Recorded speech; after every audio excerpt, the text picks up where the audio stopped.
July അൽഫോൻസാമെ ഓർക്കുന്ന കാലമാണ്. എനിക്ക് എന്റെ കർത്താവിന്റെ കൽപ്പിച്ച് നടക്കുന്നവർക്കൊന്നും ഭയം വേണ്ട എന്ന ബോധ്യമുണ്ടെങ്കിൽ ഞാൻ ഭയപ്പെടേണ്ടതില്ല. ഞാൻ രാവിലെ എഴുന്നേൽക്കുമ്പോഴും വീട്ടിൽ നിന്ന് സ്കൂളിലേക്ക് പോകുമ്പോഴും അവൻ എപ്പോഴും എന്നെ കാത്തുകൊള്ളുന്നു. ആകാശത്തിലെ പക്ഷികളെ നോക്കൂ, അവ വിതയ്ക്കുന്നില്ല, കൊയ്യുന്നില്ല, കളപ്പൊടിയിൽ ശേഖരിക്കുന്നുമില്ല. എങ്കിലും നിങ്ങളുടെ സ്വസ്ഥനായ പിതാവ് അവയെ തീറ്റിപ്പോറ്റുന്നത്. അവയേക്കാൾ എത്ര വിലപ്പെട്ടവരാണ് നിങ്ങൾ. ഞാൻ അറിയുന്നു, ഞാൻ കടന്നു പോകുന്ന ഓരോ സമയവും അവൻ അറിയാത്തതായി ഒന്നുമില്ല.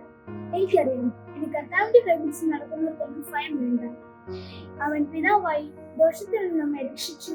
അവൻ എപ്പോഴും എന്റെ കൂടെ ഉണ്ട്. എനിക്കറിയാം, എന്റെ കർത്താവിന്റെ കൈപിടിച്ച് നടക്കുന്നവർക്കൊന്നും ഭയം വേണ്ട.